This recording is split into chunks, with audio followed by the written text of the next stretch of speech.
ABC Listen. Podcasts, radio, news, music and more. Hi, Erin Park here, host of the new ABC podcast Expanse, Nowhere Man. Australia's full of tall tales that mix fact and fiction, but every now and then you come across one where the truth is even more bizarre than the myth. When a young American plunged into the Great Sandy Desert on a mysterious quest, a la Into the Wild, no one could have predicted what would happen.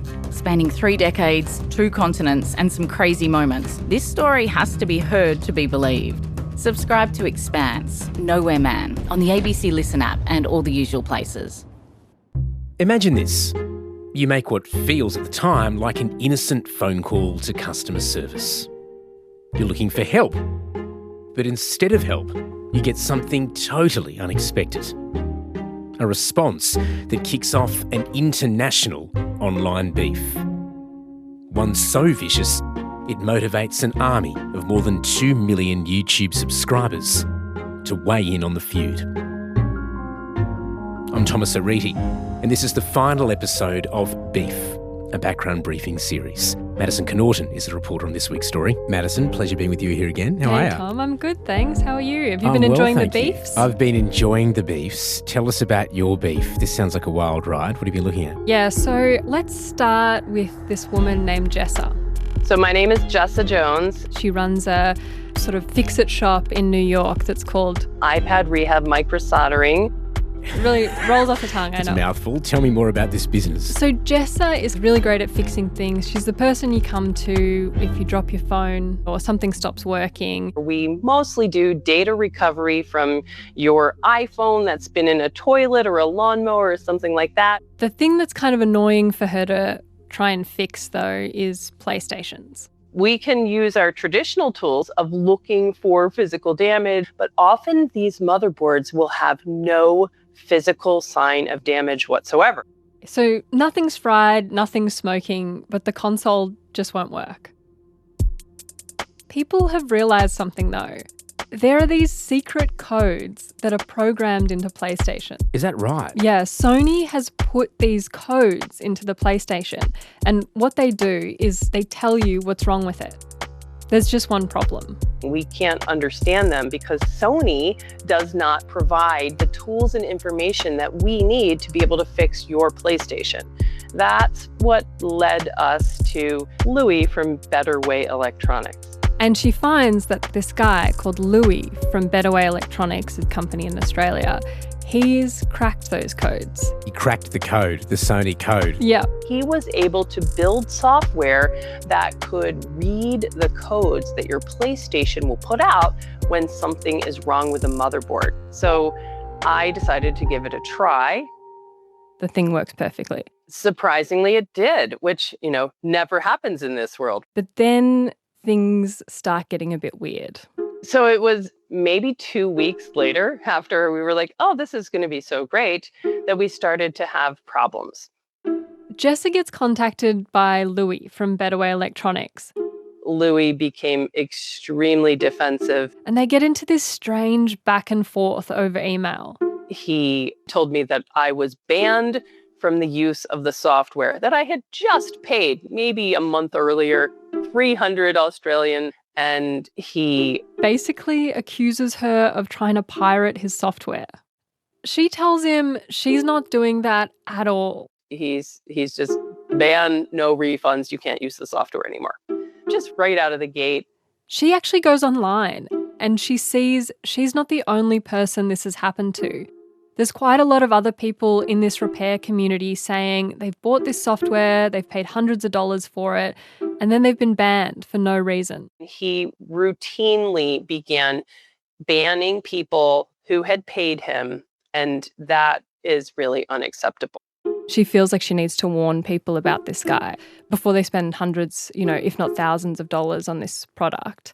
And so she decides to send the emails to a friend of hers, this YouTuber who's pretty big in the whole right to repair world. And in doing this, she actually sets off this chain of events that ends up in a place that is way darker and stranger than I think anyone could have imagined. Tell me about this YouTuber. What was their role in all of this? So this YouTuber was a guy named Louis Rossmann, and he is, like Jessa, an owner of one of these repair shops, but he also is a bit of a rock star in the right to repair world, if they have if they have rock stars. Hey everybody, how's it going? Hope you're having a lovely day. Welcome to today's episode of How You're Getting Effed. I'm your host, Louis Rossmann. If you want to pick, he's got a huge YouTube following. Like, we're talking 2.2 million subscribers. Wow, okay, so he is a rock star. Yeah. Fair enough. I started making videos showing people how to do these repairs, which is one of the ways that I amassed a large following on YouTube, completely unintentionally. And a lot of that has been built on taking on like big corporations. So he first went pretty viral when he was part of this like undercover sting with a Canadian broadcasting company where they sort of proved that Apple, through their Genius Bar, was charging heaps of money for repairs that Louis Rossmann could do for free. So I just take the screen cable, I bend it back, and it works, $0. So that went viral, and then my business went from being 3 to 6 employees to 12 to 16 employees. My channel went from like 3 to 400,000 subscribers up to 1 or 2 million at the time, and it just kind of snowballed from there. And he feels really strongly about this stuff. His whole thing is if you've paid for something, a manufacturer shouldn't be able to cut you off from it. You should own what you bought and paid for. The manufacturer shouldn't be able to take that away. And for him, YouTube has become the way that he can fight back against manufacturers that act like this. I like solving puzzles. I like helping people that otherwise would not have been helped. And I like kicking bullies in the shins. And the great thing about this job is that it combines all three. Louis knows that of those three things, the thing that his followers love It's a ladder. is kicking bullies in the shins. The videos that do popularly here are where I'm kicking a bully in the shins. And I think that's what this channel is going to be remembered for. And I think at the end of the day, when I look, 10 or 20 years from now, when I look back on this channel, none of it is going to be like Louis was a small business owner or a technology repair person. It's going to be somebody that rallies people around villains. So this guy, Louis Rossmann, that's who Jessa contacted about her weird customer service interaction with Louis from Better Way Electronics. It's a bit confusing with the Louis and the Louis. Yeah, it is. Okay, so Louis Rossmann, he's the YouTuber. New Yorker, larger than life, fights for right for repair. And then Louis, he's the owner of Better Way Electronics. Okay. He's the guy who's made that software. Got it. So Jessa gets in touch with Louis Rossmann, the YouTuber, about Better Way Electronics. And it turns out she's not the only one who has. He was abusing people that are my colleagues, my friends, people that I know and work with on a regular basis will message me and say, I was banned from using this. He took my $300 to $600 and he's not giving it back. I think that's wrong. The thing that Louis Rossmann said that really got under his skin about this was that, in that right to repair community, the whole thing is about pushing back against manufacturers treating people like crap. The manufacturer says that you're not allowed to fix what you own. You can't get access to the parts to do this. You can't get access to the schematics. And then they offer repairs that cost almost as much as the device. So this is somebody within our own community that is treating members of the repair community, in my opinion, worse than the way the manufacturers treat us. That's not a reflection of the repair community. So he's quite sympathetic to Jessa when she approaches him. Yeah, What does he do about it? So he makes a video about Better Way Electronics about a year ago in April 2024. And a lot of that is showing how Better Way Electronics had treated Jessa. What I want to read you are the emails back and forth with my best friend, Jessa Jones. So he's kind of going through being like, this is not how you treat people. And the thing that he does at the end of the video is that he sort of throws down a gauntlet and he says, What I'd like to do is I would like to organize some people and figure out how to create an open source version of this tool that does not abuse people. A crowdsourced kind of thing. yeah, I want to make a free version, an open source version. But he also said he wanted to take away Better Way Electronics' power. People like him have this idea that I have this one thing that people need and nobody else has it. He made software that made it very, very simple for you to figure out what is wrong with the console. And this meant that it was worth it for people to put up with this horrible behavior if it meant that they can provide good repairs to their customers and make money while doing it. So what happens? Well, online, Louis from Better Way Electronics, he hits back and he says he never banned anyone who didn't do something wrong and that he'd only banned a few dozen people. He said he told Jessa that her computer was pinging one of these security systems that he'd embedded in his software to try and stop piracy. Louis personally is extremely suspicious of pirating his code reader, and I can understand that. But Jessa told Louis she thought one of his anti-piracy systems, called digital rights management, was pretty invasive and from what she'd seen was beyond the norm. He took some fairly extreme measures to try and protect what he thinks of as his intellectual property. Other people have raised concerns about this as well. But Louis from Better Way Electronics, he gets online and he's saying those people are just trolls and they're mad that I charge money for my software. All right, what else does he do? So part of his response actually was to put out a discount code for his software. So he's trying to compete back. Yeah, and get this, the discount code is Rossman. Interesting. So he's kind of trolling. There's a bit of trolling going on there. Yeah, I can see. Bit of back and forth. But the thing is, people do take up Louis Rossman's challenge, like to create a free version of this software.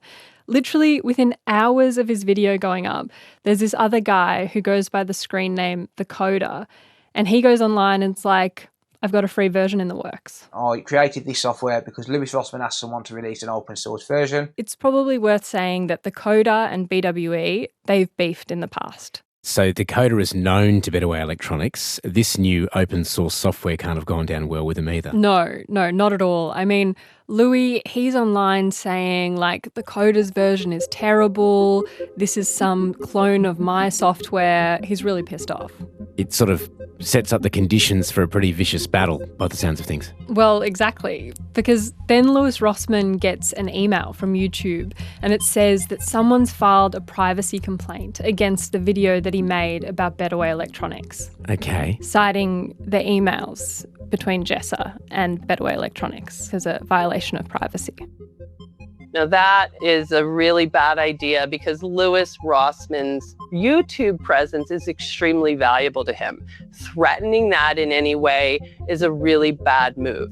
One guess who might have filed that privacy complaint. Yeah, well, that's exactly what he thinks. And for him, this is a red line. Even months after this, he was still pissed that he had gotten this privacy claim against his video. One of the worst things you can do on this platform is try to get somebody else's video removed because you don't like what they said. You can insult them, you can curse at them, you can send your audience after, all sorts of stuff that you could do. Hell, you could box them. Look at Logan Paul and all these other people. The one thing you cannot do is try to get somebody's video taken down. Don't do that. I feel this beef escalating. Well, for YouTubers, this is kind of existential stuff. YouTube has this strike system, right? And if you get 3 strikes in a 90-day period, your account will be permanently removed. So for Rossman, I'll just use his last name to confuse the Louis and Lewis's. For Rossman, it sounds like it's beyond the software now. This is getting personal. It's very personal. This channel has started to help me cement a movement. And by filing these types of false strikes against it, you are risking everything that I've spent 15 years working for. He said, you come after my YouTube channel, I come after you. If you're going to do that to me, I'm looking into you. And you had better be very, very perfectly clean if that's what you're going to do to me. All right, g'day. This is BWE from Better Way Electronics Australia. This video. Louis from Better Way Electronics, he's been in the repair scene for a while, but he's kind of a mysterious character. He only goes by his first name. He doesn't show his face in his YouTube repair videos. I've got my Syscon Rider hardwired to the PlayStation. I've got my own benchtop power supply. And Louis Rossman's aftermarket. Who is this guy? I want to figure it out. I want to solve the puzzle. And he finds something pretty quickly that sort of piques his interest. His website was, the WHOIS information for it, was registered to somebody else's name. And that seems like it's a woman's name. And I'm like, that's not you. Let's see what else I find there. Okay, maybe you're doing business under the wrong name. Maybe you're evading taxes. When you said that was actually my assumption hearing that. Yeah, and he was like, this might actually be useful because maybe if I find this, I could leverage it. I'll use hey man, I see you're a tax evader. I could report you. Maybe you could stop freaking screwing people. And that I was kind of hoping to twist his arm a little bit into treating people like human beings. I thought that was the worst thing I was going to find on him. And for a while, it is the worst thing that he finds. But he keeps digging including looking into this woman whose name he's found. I see that there's somebody with that name in that particular area of the country that has some sort of record company or used CD store, something like that, that's closed now. And she has a business partner in this record store whose name is pretty easily searchable. And so Lewis Rossman takes that new lead and shares it with his followers, who are all sort of talking about this online. And it kind of becomes this collective investigation. And every time I make one of those posts, I would get 200 or 400 emails within a half hour from people saying, hey, I found something. Hey, I think I found something. And I think that was the fun part.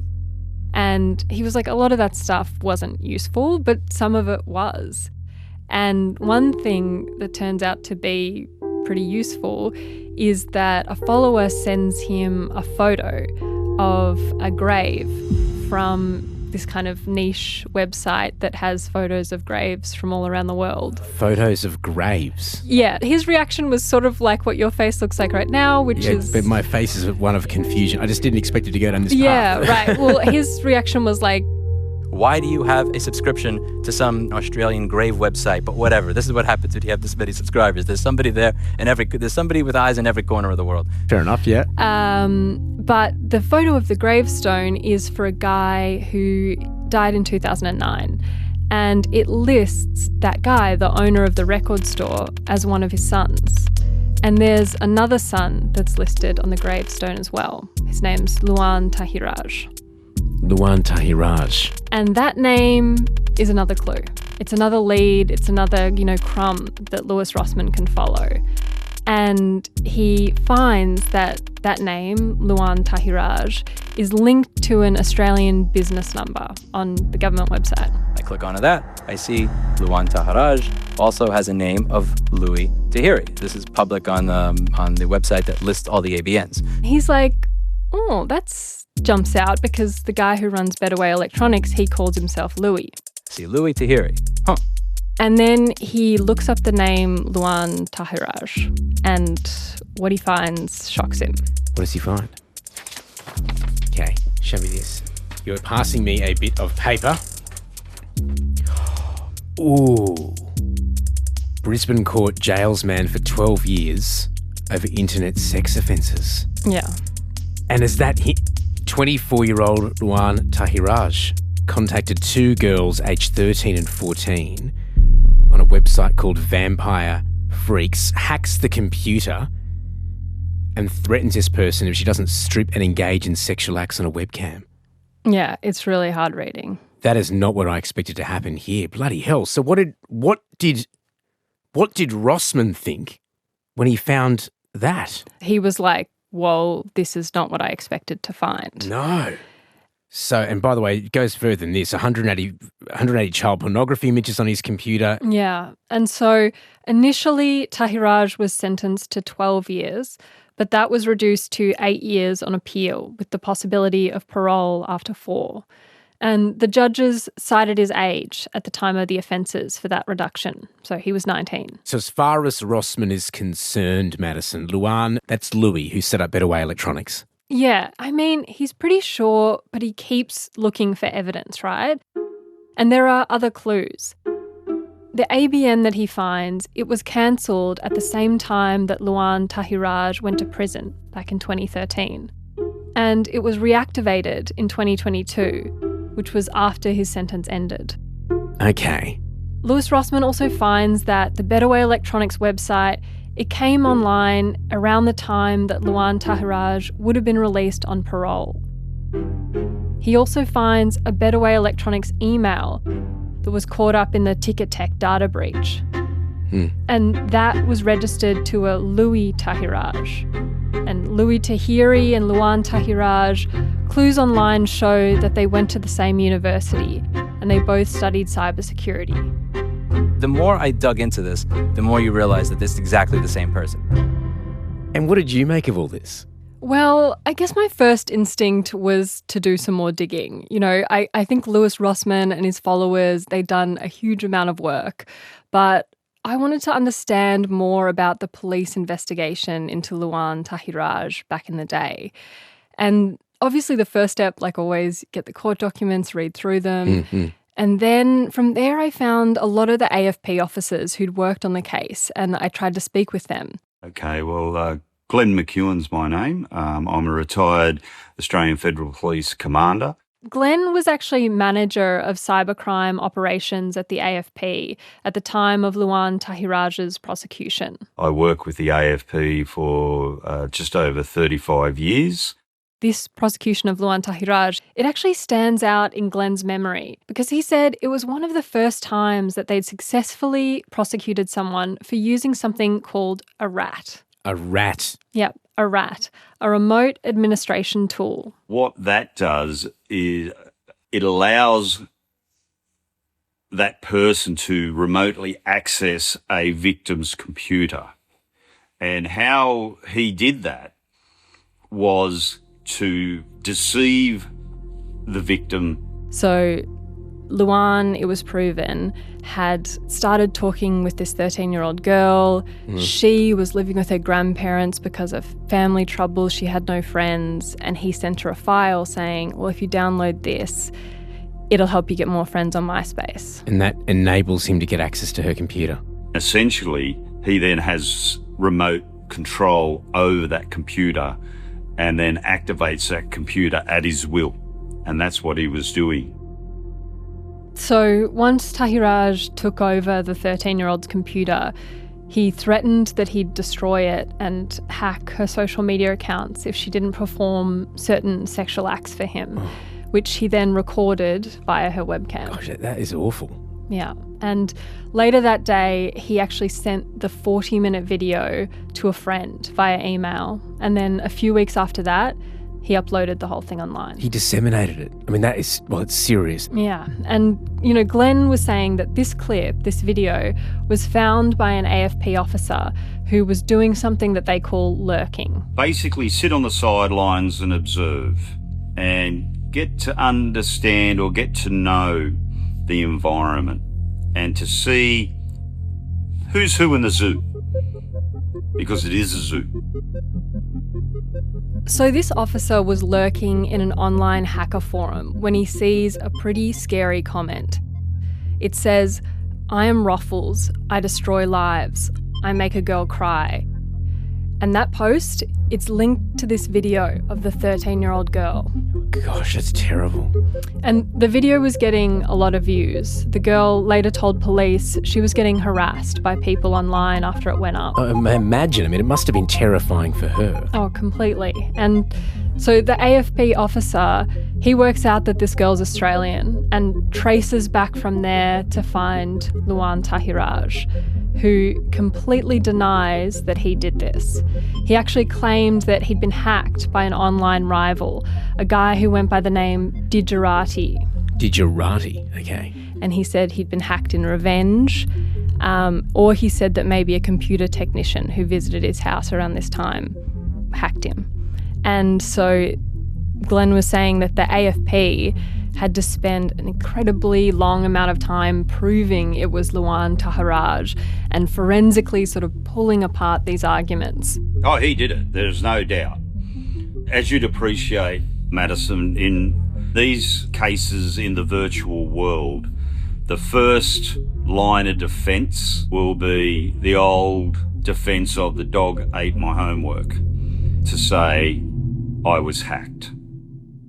The other important thing that Glenn pointed out to me was he said, look, our digital forensics team found that Tahiraj had actually hacked 133 people using this RAT technology. They prosecuted on 2 matters, but there were many more out there that they did not prosecute because it's about quality of cases that you bring to court. There's also no suggestion that those other people were underage or anything. That was my next, so not necessarily children, but he'd use that for some other reason to access their computers. But it shows that the appetite didn't stop at 2. It went far broader than that. So what's Lewis Rossman's reaction to that information? I mean, he finds this whole thing pretty harrowing. Not least because he knows by this point that people have raised concerns about Better Way Electronics' PlayStation software. and about this security system it has in it, the DRM, which can look into people's computers and see things like what other programs they're running. So now Louis Rossmann has all this information and he has a decision to make, right? Like, do I share this with my 2.2 million subscribers? Yeah, and it's a big decision, right? I mean, he's got a huge following online. Yeah, and he does feel a responsibility to protect people who might be downloading this software, but at the same time, this is a big thing to put out on the internet. And while he's weighing it up, he actually gets an email from Louis from Better Way Electronics. He sent me one email right when he realized he was cooked. And it was something along the lines of, yeah, I've shut down my business and my site. I've unbanned everybody. I think at this point, Louis must be seeing all the chatter that's happening online amongst Louis Rossmann's followers, and he knows something's coming. I don't know what he was hoping for. Maybe he was hoping that I would just say, okay, I'm not going to upload this. Yeah, well, maybe he was hoping that. Yeah. I mean, Louis Rossmann said the thing that he was thinking about was all the complaints that he received about Better Way Electronics in the year since he made his first video. He had banned somebody from using his software because he didn't like Egyptians, and this person was Egyptian. He had told somebody that you must be huffing too many lead fumes. This was a regular ongoing thing. But Louis told me the thing that really sealed his decision was actually something he'd read in the court documents about Luan Tahiraj's case. That he'd never taken responsibility for his crimes against those teenage girls. The judge in that particular case said in the court documents that he did not show remorse or contrition, that he thought he was clever in what he was doing. I've hired people that have criminal records. I believe in people's ability to start fresh and start over. I'm not going to judge you based on everything you did before, but I do believe that regardless of the approach you take, you have to say, I'm sorry. I'm sorry I did this. Here's what I did that is wrong. It doesn't seem like he ever did that. He never even said, I'm sorry for what I did to my customers. And so he presses publish. This is. You ready? 1, 2. Brisbane court jails man for 12 years over internet sex offences. He publishes a video laying out everything that he's found, sort of step by step. He said, and I quote, I am Ruffles. I destroy lives. Who wants this video? I make a girl cry. It takes off like wildfire. I can imagine that it does. Pretty quickly, it's over 1 million views. And climbing. Suddenly, there's all this stuff going on. You know, there are hundreds of comments under the videos. Other YouTubers start making their own content about this beef. Epic win! What the fuck? This became a situation that blew up in BWE's face. It has led to him and his business being completely gadooshed. All these people are chatting about Better Way Electronics on Reddit, on Discord, X, even Facebook. If you look back at Google Trends, Luan Tahiraj's name goes from no searches to this massive spike on the day that the video goes out. I don't even understand what his goal was with the way he was conducting with customers, right? You ever heard of the Streisand effect? On this private Discord kind of chat group that he runs, Better Way Electronics says that Louis Rossmann's goal was defamation, that he wanted to harm him and his business. And he says it doesn't matter whether what Louis Rossmann said was true or not, and that the information published doesn't reflect him or his business.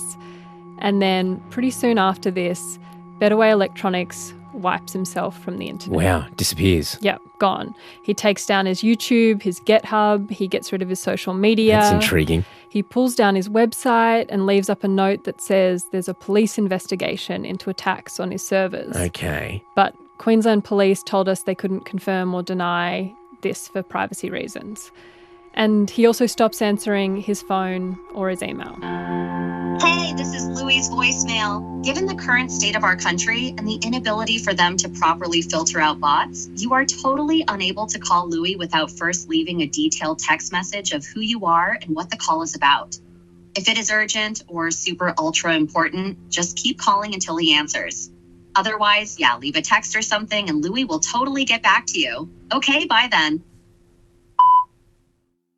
Is Jessa watching this all blow up online? What does she think of it? Yeah, she is. And I asked her, how do you feel being the person that kind of knocked over that first domino?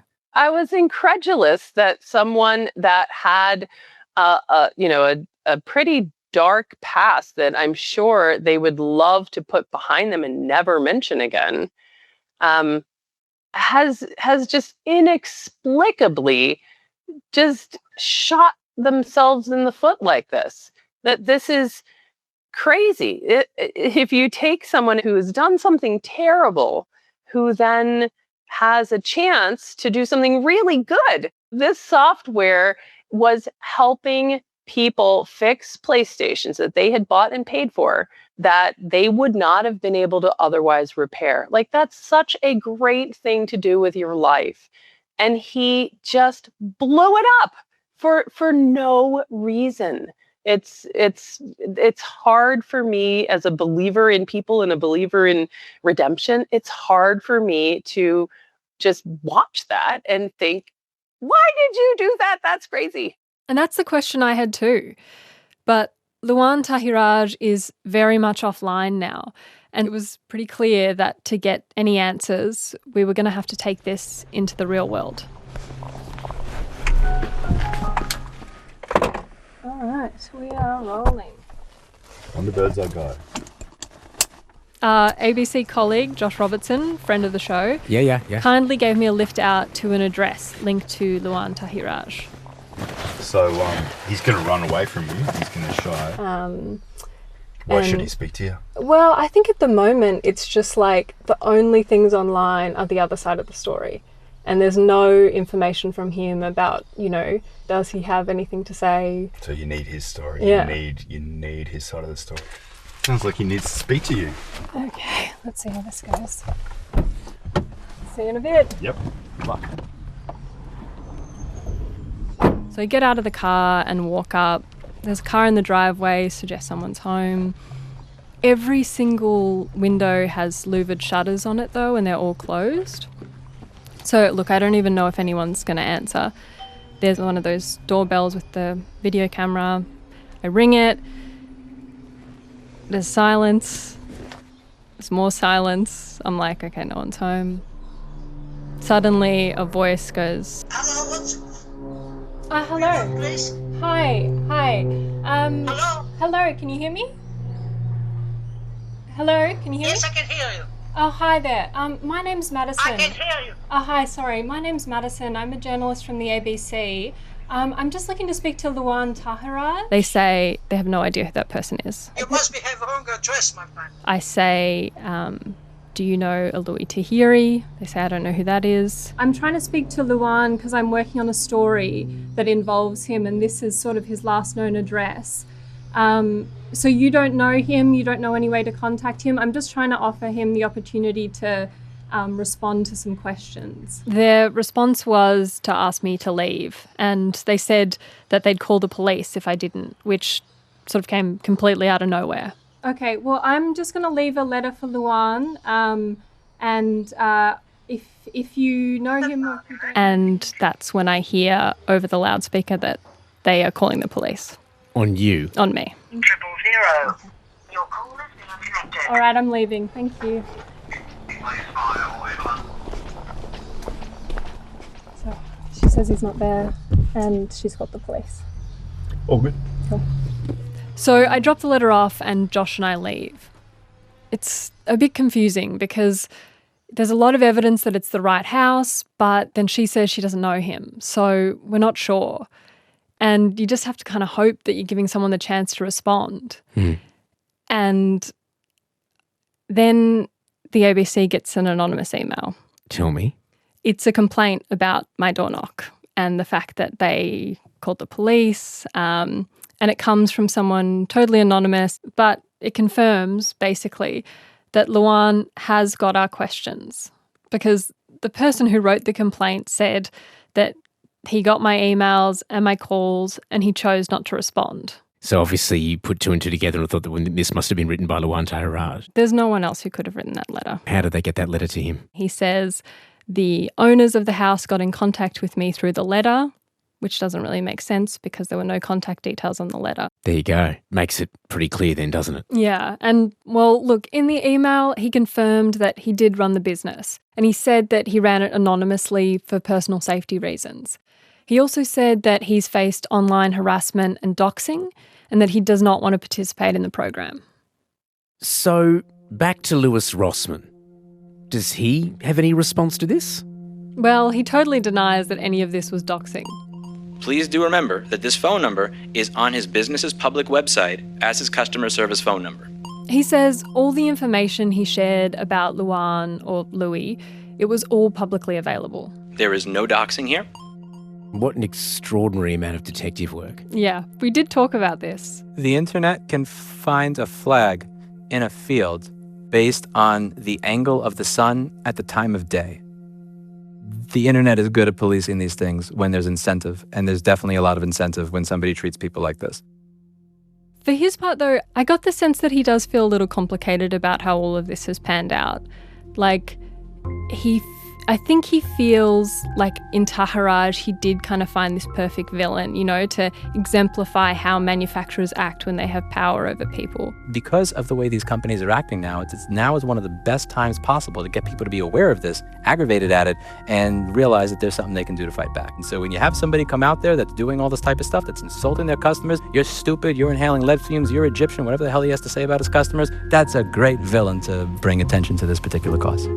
But he seems a little frustrated with the response to the videos, that it's been so much about the beef and so little about the bigger issue that he's passionate about, that these manufacturers, you know, treat us badly, take our money, don't let us repair what we bought. He feels like that thing he cares about has been a bit obscured. Shifted the focus away from right to repair to this guy in Australia who was doing these horrible things. Yeah, and just this beef between these two guys too, right?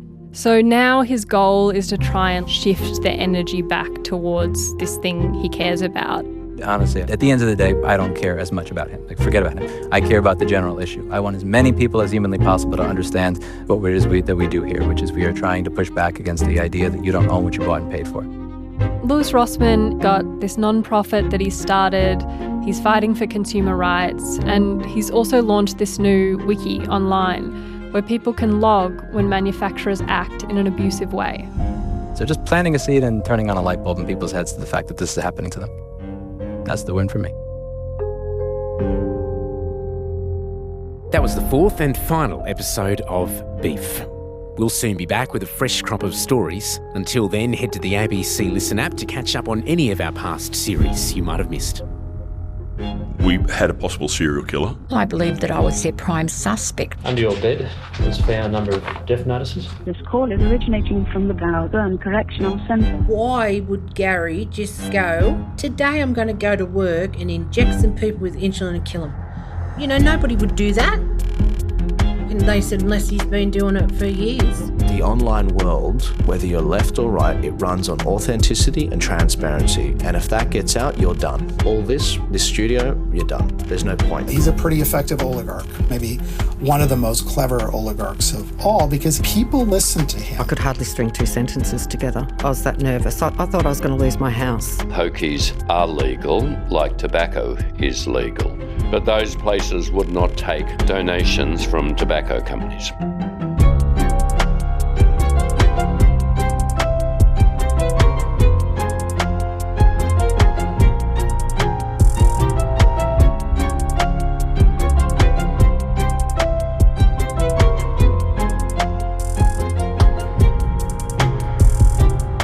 Background Briefing's sound producers are Lila Schunner and Ingrid Wagner. Sound engineering by Simon Branthwaite.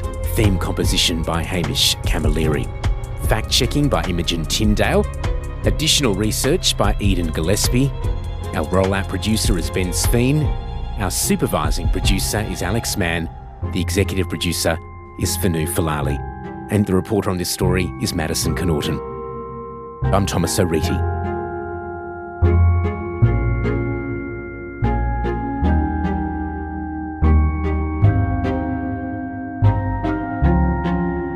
You can subscribe to Background Briefing on the ABC Listen app.